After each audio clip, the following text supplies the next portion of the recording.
les amis, c'est Nat, j'espère que vous allez bien. Alors, je vous retrouve pour une petite vidéo du Alchemical Tarot Renew, 5e édition, 5th edition, qui s'appelle The Quintessential Edition, qui a été fait par Robert M. Place. Donc, c'est le tarot alchimique, c'est une nouvelle édition, la 5e. Alors, il paraît qu'il y a une 6e d'ailleurs qui arrive. Donc ça, à vérifier, je ne sais pas si c'est exact ou pas. C'est une vidéo qui m'a été demandée. Donc voilà pourquoi je vous fais cette review, parce que ce jeu, je l'ai depuis un moment pour tout vous dire. Et j'ai pas pris le temps de faire la review. Je devais vous faire un vlog sur Robert M. Place, mais en fait, je pense que je vais plutôt vous présenter les jeux un par un. Parce que ils sont pas tous forcément dans les mêmes énergies. Et je me suis dit que c'était mieux que je vous les présente un par un. Et que je vous fasse un vlog sur l'alchimie où je vous remontrerai un petit peu les jeux justement alchimiques de Robert M. Place. Voilà. Après réflexion, je trouve ça mieux. Donc prochainement, je vous présenterai celui-ci qui est vraiment alchimique pour le coup, totalement, puisqu'il est très symbolique, il va utiliser des termes très spécifiques à l'alchimie. Donc voilà, lui aussi je vous le présenterai bientôt. Et donc aujourd'hui, on va se concentrer sur celui qui m'a été demandé. Donc je vais juste hop, monter la caméra un petit peu. Donc le tarot alchimique, 5e édition. Alors dans cette 5e édition, le tarot arrive dans une boîte qui est coulissante comme ça. Donc ça j'aime bien. Le seul regret que j'ai, c'est le code barre au dos, parce qu'il est auto-publié ce jeu, mais bon, voilà. C'est un peu dommage, mais bon, c'est comme ça. Donc une boîte coulissante qui est en carton tapissé de tissu de couleur verte. Donc c'est tapissé à l'intérieur, capitonné à l'intérieur également. Donc ça c'est chouette, c'est de bonne qualité. Il y a un autocollant donc qui représente la grande prêtresse. Et puis derrière on a le dos des cartes qui est très alchimique avec de la symbolique, voilà. Donc que j'aime beaucoup aussi.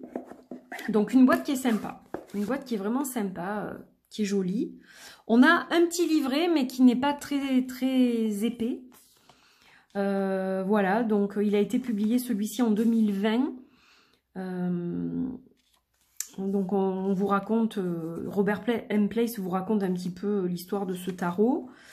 Il vous explique brièvement chaque arcane majeur, donc c'est très succinct. Et puis on a la même chose pour les mineurs, très succinct. Voilà, donc bon, vous avez chaque fois quand même, c'est intéressant, hein, la façon dont lui va décrire les arcanes, et il va vous expliquer, par exemple pour le magicien, on a Hermès, le dieu de l'alchimie et de la matière dans le travail. Donc vous avez déjà des notions quand même explicatives sur pourquoi et qu'est-ce que ça veut dire, etc. Donc, bon, c'est intéressant, mais un livre plus complet aurait été bien. Alors, je crois qu'il existe ce livre, mais je crois qu'il est plus édité ou qu'on ne le trouve plus, il me semble. Je crois qu'il a fait vraiment un livre. Alors, il a fait 2 livres sur le tarot, il me semble, mais je crois qu'il y en a un autre qui est vraiment lié à ce tarot alchimique. Et ça, je ne l'ai pas. Je regrette de ne pas l'avoir, mais voilà. Donc, bon, c'est quand même expliqué correctement, mais c'est vrai que c'est assez succinct. On a donc les suites avec le symbole chaque fois que vous allez retrouver sur les cartes. Donc les coins pour la terre. Voilà.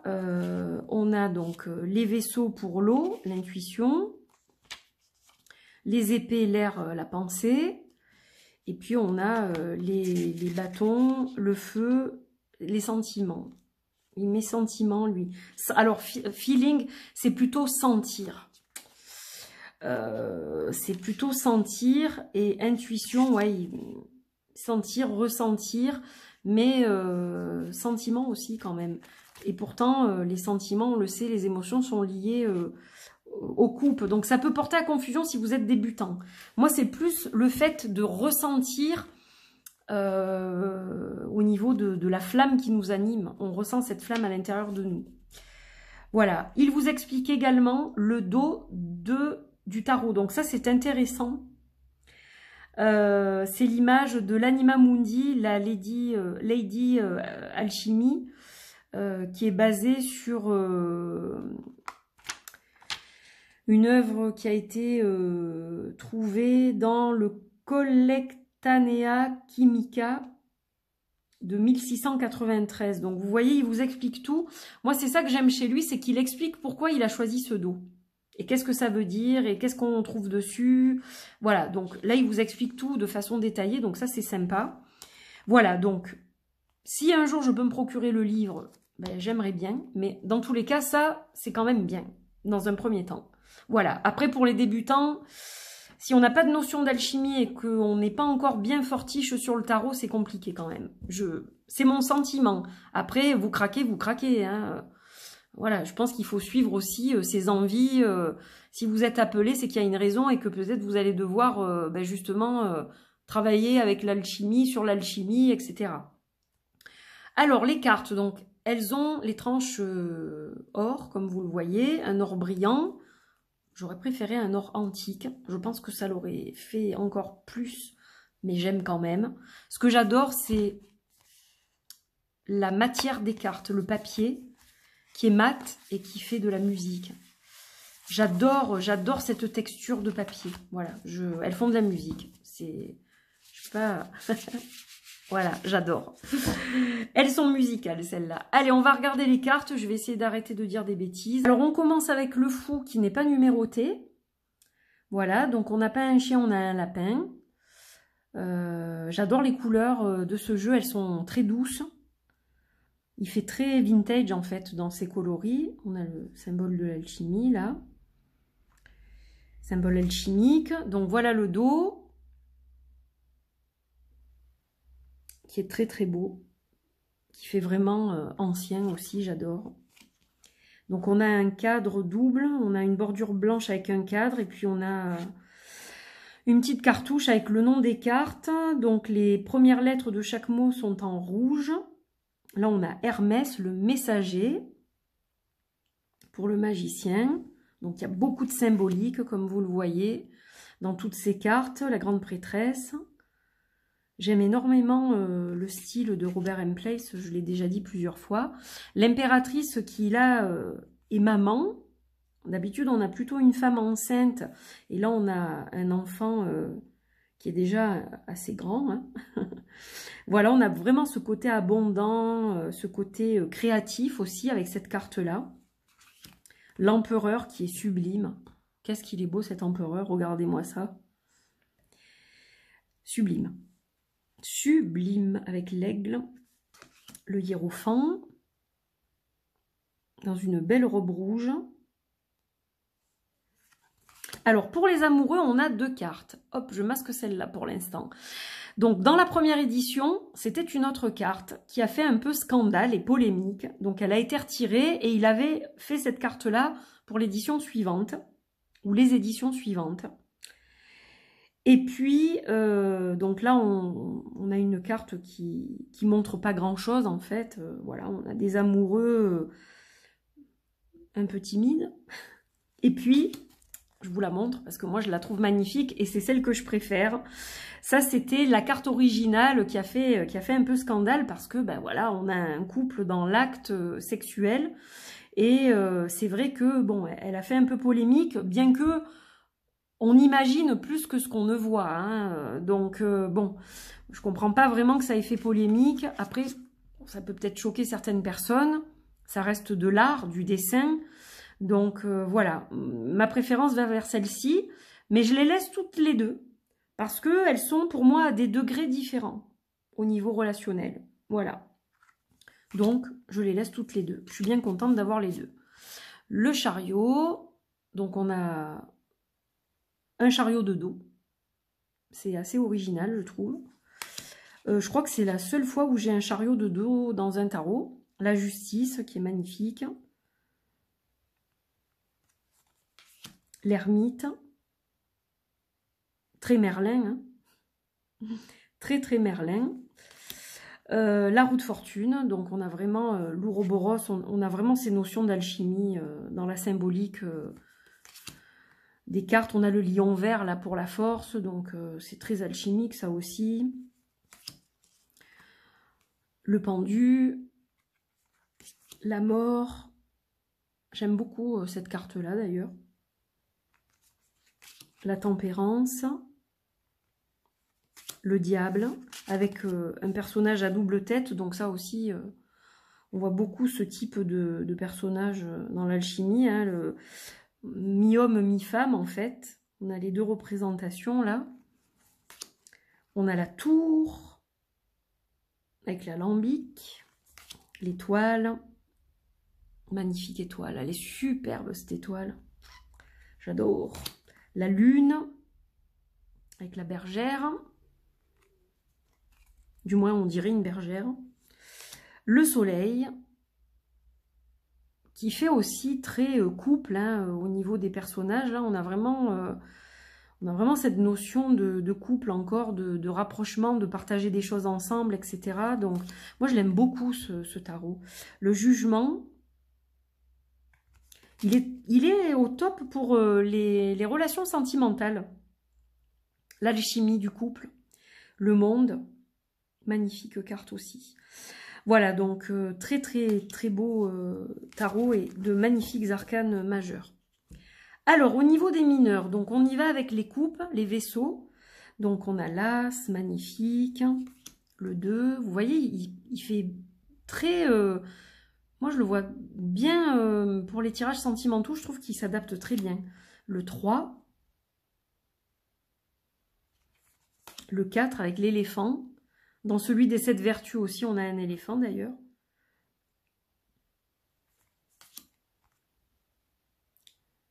Le 6, je sais plus où j'en suis. Non, le 4, oh là, qu'est-ce que j'ai fait là? Non, le 4, ouais, je savais plus où j'en étais. Le 4, le 5, pardon. Voilà, avec le pot qui est cassé au sol. Le 6, le 7. Donc là, il est plus symbolique, mais il est quand même, il y a quand même des cartes où il y a une illustration plus parlante peut-être. Celle-là va peut-être pas forcément parler beaucoup, alors que celle-ci est peut-être plus parlante, elle se rapproche plus du Rider-Waite que celle-ci qui est peut-être plus difficile à comprendre si on débute du moins. Le 9 avec le magnifique chamois et le 10. On est dans le laboratoire de l'alchimiste. Ensuite, on a la Lady des vaisseaux. Donc ça, c'est le page. On a le chevalier en armure. La reine, qui est une magnifique sirène. Et le roi, une baleine. Ensuite, l'élément feu. Donc, on a toujours le petit symbole et le symbole de l'as ou la numérotation. Je crois qu'il n'y a qu'une carte où il n'y a pas de symbole. Il faut que... Bah, de toute façon, je vais la voir, mais... Donc là, on a la salamandre. Le 2. J'ai un petit chat dans la gorge.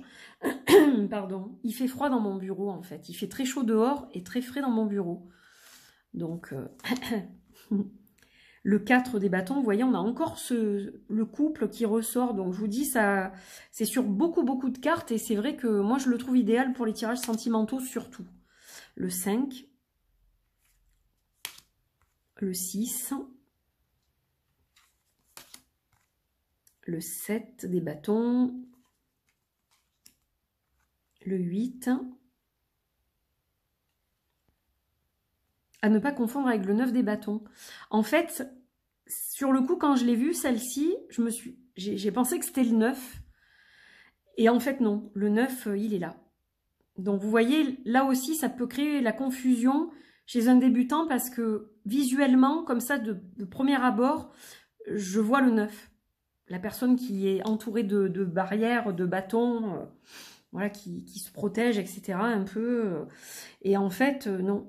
On a vraiment une autre carte qui me parle moins comme un 9, en fait.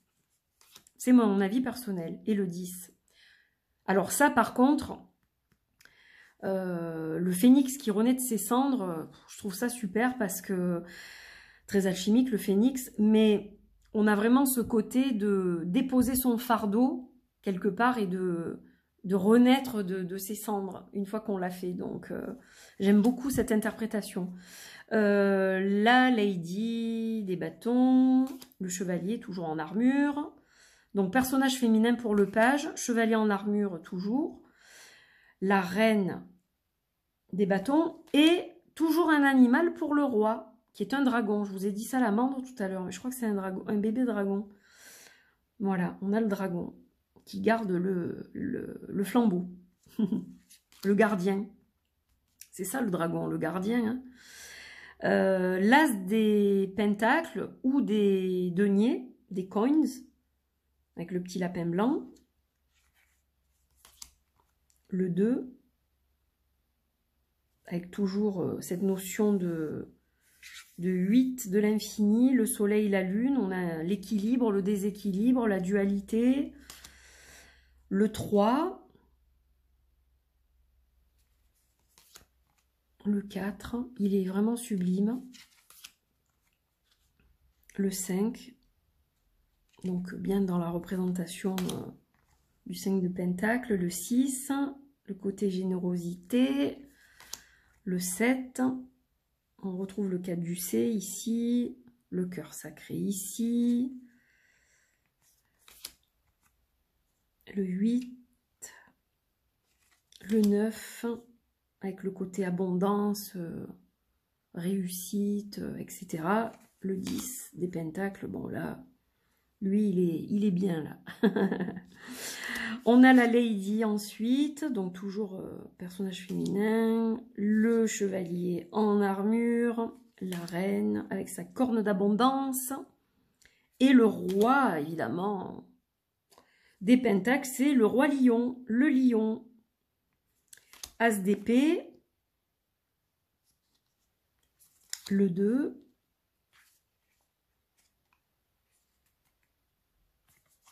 le 3 qui est magnifique, hein. J'adore ce 3 d'épée, il est sublime avec la rose là.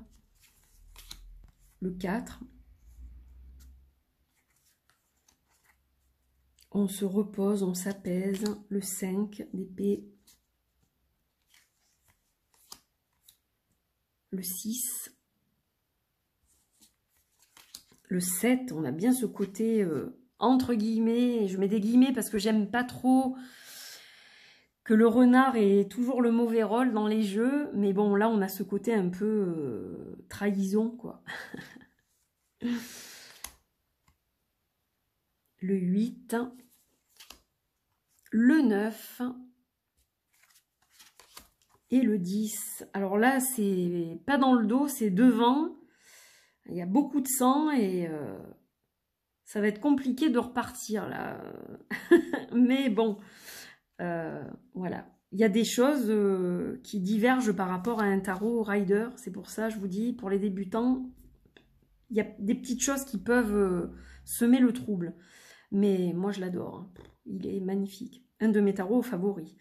La Lady des épées, musicienne. On a le chevalier des épées. La reine, elle est sublime.